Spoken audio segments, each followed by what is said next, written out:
Good evening, everyone. Kevin Shipp coming to you again from a hidden studio somewhere deep in the southern United States. Maybe one day I'll show you what that studio looks like. But as you all know, I am breaking the 3-hour, 2.5-hour shadow government lecture up into about 20, 30-minute segments so that we're all busy, so people who don't have the time can sit down and just watch 20 or 30 minutes. And also, if you've got relatives or friends that have not been red-pilled, as they say, that's a good 20, 30 minutes to sit down and just show them some of these things. I come from the belly of the beast. I was a high-level CIA officer. I saw these things from the inside, and since I've come out, I have dedicated a good part of my life to exposing the post-constitutional government that we're living in today. And it has to be done. It has to be done by someone. I've had a couple of near-death experiences which have just convinced me that life is short and you have to do your part for the good of everyone while you're here. So we're going to talk about the shadow government and the deep state going into part 3 this evening.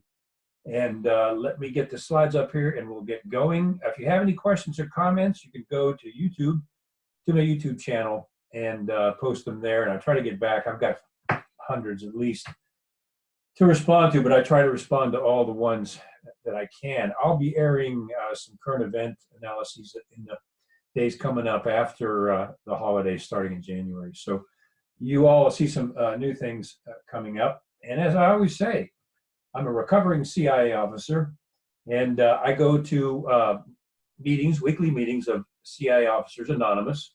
But the difference between CIA Anonymous and something like Alcoholics Anonymous is CIA Anonymous is not a 12-step program. It's a 24-step program. And the first 12 steps are the toughest because in those we have to learn to tell the truth again. And that's kind of true, actually. The CIA calls it plausible denial. Really, the more accurate term is lying. And that's basically, especially in operations, what you do most of your career. Then you come out and you got to get that stuff out of your head and remind yourself that we live under a constitutional government and the CIA operates outside that realm. So let me get the slides going here, everyone, and we will get going with the presentation here. Now, what I want you guys to see is exactly how the shadow government is made up, or what it's composed of. It's important because the first powerful thing that we can do is educate people on the facts, backed up by evidence on what the shadow government is and what it is doing that is unconstitutional. So we're going to talk tonight about part 3. And as I've talked about in previous lectures here, and I like to use these slides because I don't want to just sit here and be a talking head. I want for you all to be able to see this information while you hear it. And I try to teach people in multiple channels, multiple learning channels. So as I mentioned before, the secret government or the shadow government and the deep state are not one and the same. The shadow government and the deep state are two different entities that are tied together in a complex matrix of secrecy and billions of dollars. Now, the secret government is different. That's the part of our government, the CIA, the NSA, and some upper components of the FBI. They function in secrecy, and they have the unconstitutional, unbridled power of secrecy to black out and redact anything that they don't want the Congress to see, anything especially that they don't want the American people to see. You can see an example of this redacted document that the CIA provided to Congress, claiming that it was complying. So this is a massive system of secrecy that is out of control beyond the Constitution. Now, the deep state is the military-industrial complex, or as Eisenhower called it, the military-industrial congressional complex. And we'll be doing a show on Patreon tomorrow night about congressional corruption, and we'll get into that in quite a bit of detail. But the deep state is the military-industrial congressional complex that functions with billions of taxpayer dollars, and they love, and what keeps them in business is tanks, bombs, bullets, and missiles.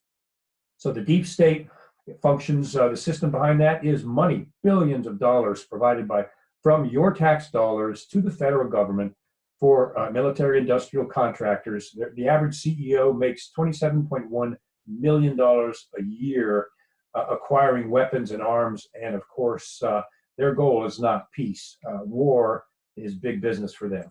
So the deep state runs largely by money, but it is controlled by the shadow government, because the shadow government engages in secret programs with the military industrial complex and some of its private contractors. And they bind all those contractors from the secretary up to the CEO with any access to that CIA program involving the military. They bind them with a CIA secrecy agreement, and they're bound for life from ever talking about it. So that's how the secret or shadow government rules and controls the deep state, which basically rules and controls Congress. And that's a subject for our show tomorrow night on Patreon. All right, I talked about this, the secret government or shadow government, primarily the NSA, the CIA, and FBI. Deep state, military, industrial, congressional complex. So let's start talking about the CIA here a little bit, something that I know quite a bit about. Harry Truman, after forming the CIA in 1947 against the protests of the Department of State and the FBI, formed the Central Intelligence Agency from the office from OSS, its predecessor, Office of Strategic Services. After Truman, within 2 years after forming the CIA, he began coming out publicly, including an op-ed in the Washington Post, describing that the CIA had already become a, quote, sinister and, quote, mysterious agency, and he regretted forming it. Now, think about it. Within 2 to 4 years of its creation, the CIA was already off the rails and already engaging in unconstitutional activity, starting back in 1947. Here's an op-ed that Truman wrote after his retirement in the Washington Post. Quote, "There's something about the way the CIA has been functioning that is casting a shadow on our historic position of freedom, and I feel we need to correct it." Hence the title of my book, From the Company of Shadows. Ironically, this was written December 22nd, 1963. It was an op-ed in the Washington Post. 3 days later, it was deleted, never to be seen again. So let's look at the CIA. I consider the CIA the central node of the shadow government. Its power, its billions of dollars, it essentially runs Congress. It can affect and influence and manipulate the president and even the judiciary. Despite the fact that the government created the Director of National Intelligence to rein the CIA in, nothing has changed. The CIA still controls the other branches of the 17 member intelligence services. The CIA is still in control, and they're the only one with the unconstitutional, unbridled power of covert operations, which have been bloody and bloodthirsty and cost roughly about 7 million lives in their coups, even against the democratically elected governments. It controls multiple huge defense and intelligence corporations, and I'll talk about that in detail in another lecture here. And I'll just show you the power that the CIA has over these huge defense contractors like Lockheed Martin and others. They manipulate the president and presidential decisions. Look at George W. Bush, George Tenet, providing intentional false intelligence as an excuse to enter into the Iraq War. The CIA was behind that false intelligence. Bush, who had already planned on acting on that, H.W., his dad, about 10 years before it, and then W while he was in office. They had already planned to overturn Saddam Hussein in Iraq. There's a lot of oil there. And the CIA and its connected presidents have engaged in these wars, many of them for the oil and on behalf of the huge Wall Street corporations in America. That's how the system runs. The CIA has power to start wars. It has the power since 1947. They did that then. They're doing it now. The power to torture people, engage in renditions, swiping them off the streets. And if anybody tells you that the torture program was just waterboarding, that is absolutely baloney. It was much more than that. Several people died. They chained people in cold rooms, hanging from the ceiling, threw cold water on them, and on, and turned them over to countries that practice actual torture, as the CIA often does, using a third party to do its dirty work. 80 coups overseas. They overthrew the democratic elected government of Iran. It was eventually replaced by the Ayatollahs, and we have the Iran we have today because the original CIA coup that overthrew a democratically elected government. Why? For the oil. And we'll talk about this in a different discussion. The CIA is engaged in multiple false flags, false operations to make it look like one thing when it was indeed another. A good example of that is Operation Gladio in Italy. The CIA used stay-behind Nazi units to stage false terrorist attacks in Italy and blame it on the Italian government to bring the Italian government down. Those CIA false flag terrorist attacks cost about, that we know of, 419 people, 419 lives. That many people were killed, at least, in that operation. It was created, the covert operations part of the CIA was created with no congressional approval, although the CIA itself, its existence was. These are, and this is so important, these are unelected officials that conduct foreign policy, start wars, engage in major operations, arming the enemy, including terrorist groups, and none of them are elected. None of them are responsible to the American people, and many times they lie to Congress or don't even inform Congress or the president, for that matter, in what they're doing. It's outside the Constitution. They routinely manipulate that Congress with secrecy. I'll talk about that probably in part 4. They completely control Congress. Congress has the authority to even shut the CIA down because it is constitutionally in charge of its budget. The only problem is the CIA budget is classified secret, and the billions of dollars that it spends is not reported to Congress, and the majority of congressmen and senators do not know what that budget is. Are we seeing a problem here? Unfortunately, it gets worse. They manipulate the judiciary. They coerce judges into using what's called the state's secrets privilege to shut down cases with evidence against the CIA, shut it down, seal it, and hide all the evidence of that case from ever seeing the light of day. The complete tyrannical power of secrecy. I happen to know that because they tried to shut my case down, a suit that I filed against them using the state's secrets privilege, threatening me if I didn't take a lower settlement, because the evidence got us to the settlement table, threatening if I didn't take a lower settlement, they would invoke the state secrets privilege. I refused because they had signed the settlement agreement. And of course, 1 week later, they invoked the state secrets privilege and threatened me with prison if I shared my evidence with anyone. Excuse me, folks. Sorry, guys. Note to self, I've got this up because we've got another program coming up here, so please forgive me. Let me shut this booger down. I'm not a real fan of that phone. Okay, so as I mentioned, their budget is secret. That is a constitutional problem because that allows the CIA to operate in covert operations, spending millions of our tax dollars without Congress's knowledge and certainly without any of our knowledge or approval or vote.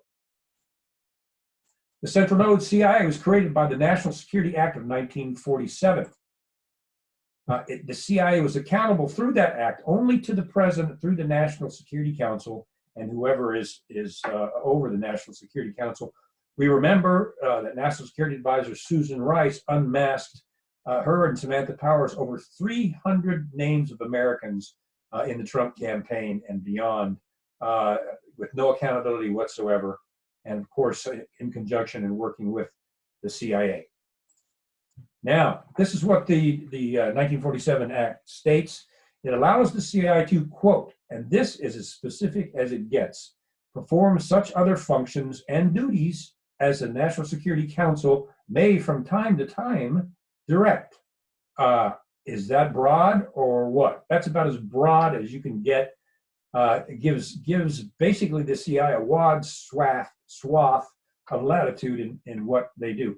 Is the CIA still the same organization engaged in the same dark, nefarious activity as it was a decade after its founding? Yes, it is.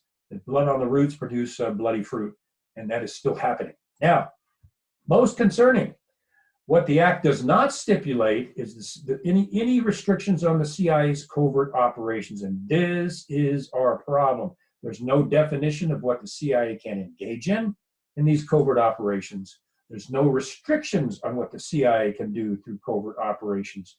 And as I've mentioned, they've engaged in 80 bloody coups, assassination programs like Operation Phoenix, where they assassinated 40,000 Vietnamese suspected by them of being communists. That's a whole other story. There is no democratic, we the people, or congressional oversight over these CIA operations. None. Zero. It operates outside the Constitution, and this portion of it is a massive unconstitutional organization. This is a serious constitutional loophole, as the slide says. It is completely unchecked covert action. Not since the Church Committee has the CIA been, an attempt been made to split the CIA open and look at the nasty things it has been doing. Operation Paperclip, bringing Nazis into the CIA, MK Ultra mind control, which they have morphed into a different, more broad program now than it was then. And on and on and on it goes. The Phoenix assassination program, some of those came out sliver by sliver in the Church Committee, but the CIA destroyed most of the documents before the committee could see them. Welcome to Procedure 1 of the Central Intelligence Agency. This is the CIA across from Foggy Bottom, across from the Department of State. This is what it was designed originally to do, to be an intelligence gathering organization that would provide real-time intelligence to policymakers like the president. That is a noble goal. That is a goal that we as a country need. Sadly, because of its secret budget, the CIA grew into this, a global juggernaut with its tentacles in just about every country, around the globe, and now into the American people, the citizens themselves. That is how big it has gotten. And as I've mentioned 3 or 4 times now, the biggest problem is this. Their budget is secret. You and I do not know what the CIA is spending our tax dollars on, the assassinations, the murders, and now they're doing third-party assassinations. For example, in Libya, they didn't assassinate Gaddafi. They wanted him out to put in a Muslim Brotherhood government that Barack Obama and Hillary Clinton did based on PSD 11. But they didn't assassinate Gaddafi. What they did was they let the insurgents that they motivated do it. The CIA had a drone overhead as the crowd was mercilessly beating Gaddafi and watched them beat him to death and did not intervene. That is what the CIA does now. It's a de facto assassination. They still do those. With the drone program, the CIA has bombed at least 8 wedding parties because one person in the party was suspected of being a terrorist. Killed everybody in the wedding party 8 times. Did any of you vote for this? I know I didn't. So we have an internal Cold War going on now. It's important to realize that the CIA, specifically the NSA and the FBI, have been operating and targeting the American people. We've seen recently that they engaged in a soft coup against the sitting president, President Trump. Both the CIA, the NSA, and the FBI were all involved in criminal activity. I talk about that in a separate lecture, that these people should be charged, indicted, and put in jail, and I explain why, and I show the violations of Title 18 U.S. Code. So we have a shadow government versus our elected government. That's the war in Washington. We're seeing that played out before our eyes right now. Whether you're a fan of Donald Trump or not is irrelevant. The fact is, he can't be controlled by the shadow government or the deep state, for that matter. And because of that, they're terrified of him. And he's already done things no president, including Ronald Reagan, has had the chutzpah to do in cutting back the shadow government, or the swamp, deep state, as some people refer to it. No president has confronted that the way Trump is, except John F. Kennedy. So love Trump or hate Trump, he is standing up against them. And of course, I don't know how he handles the pressure, but I think you need a personality like his to survive this kind of onslaught. The internal Cold War is a huge complex of secrecy, surveillance, and covert programs that we as Americans know nothing about. It's about the size of 23 U.S. Capitol buildings in the real estate that it operates in. It's the size of 3 Pentagons. Ladies and gentlemen, this is the CIA. The size of 3 Pentagons in terms of its installations. And if you remember, good old John Brennan, I do a segment on him on our Patreon channel, exposing who John Brennan is.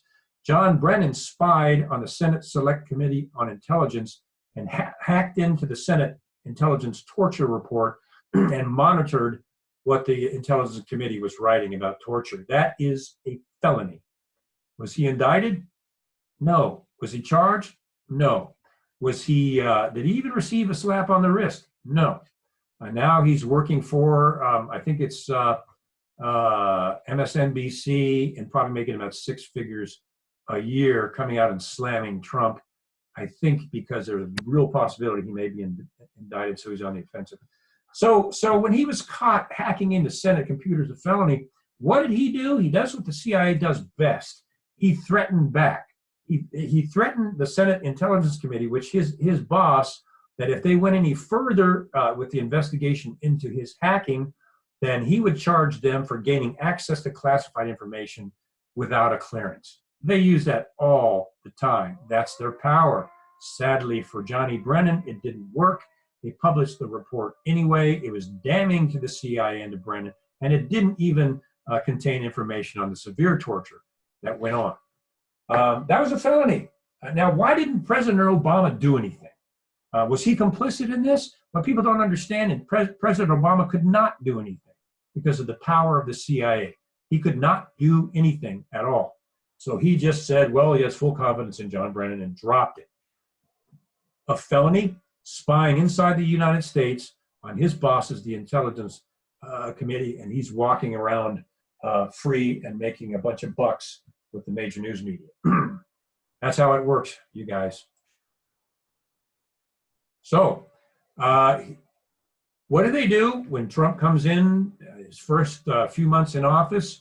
He challenges the CIA and the NSA for spying on him and his campaign, the CIA for planning spies, informants in his campaign.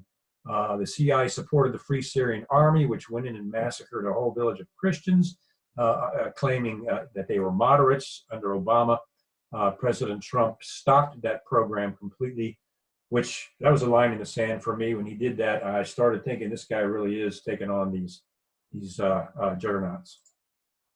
Senator Minority Leader Chuck Schumer, I talk about him Thursday night at 7 o'clock and his corruption as I get into each one of these people and how they run in Washington. But Trump comes in and challenges the CIA on the NSA, and Schumer comes on the Rachel Maddow show, and he says this when talking about Trump confronting and challenging the intelligence community. This is what he said: if you cross the intelligence community, quote, they, CIA, NSA, and FBI, have 6 ways from Sunday at getting back at you. I call Mr. Schumer the shadow senator. Oops, let me go back. Sorry, folks. Let's see, let's go this way. There he is. I call him the shadow government senator because he is so tied into the CIA, the NSA, and upper levels of the FBI. He might as well be on their payroll. This man is as dirty as you can get. We have not seen a president challenge the shadow government in our history except JFK, who was at odds directly with Allen Dulles, the first director of the CIA, a bloodthirsty murderer.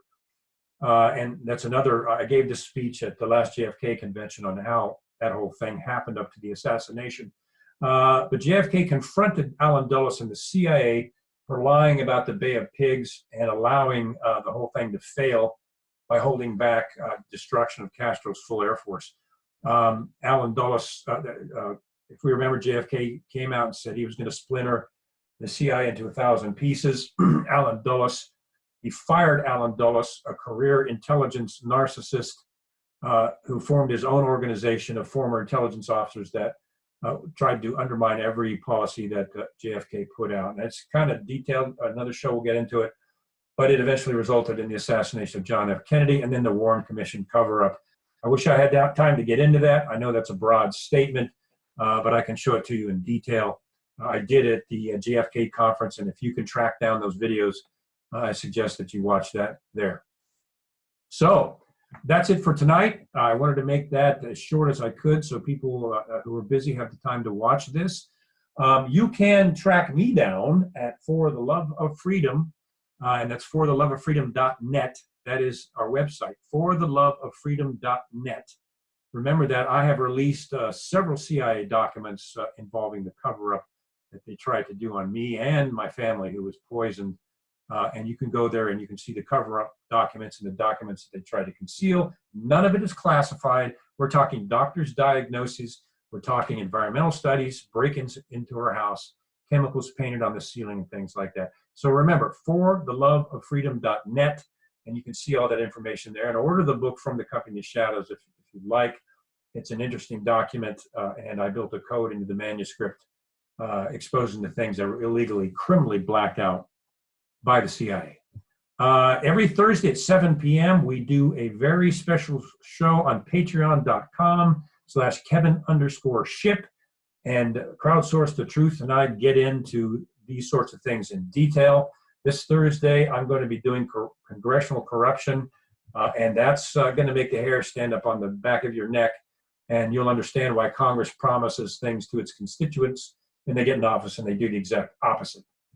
I'm on Facebook from the Company of Shadows, and I put out usually daily alerts on government overreach, corruption, and surveillance on my Twitter page, Twitter at Kevin_Shipp, Twitter at Twitter at Kevin_Shipp with 2 P's, SHIPP.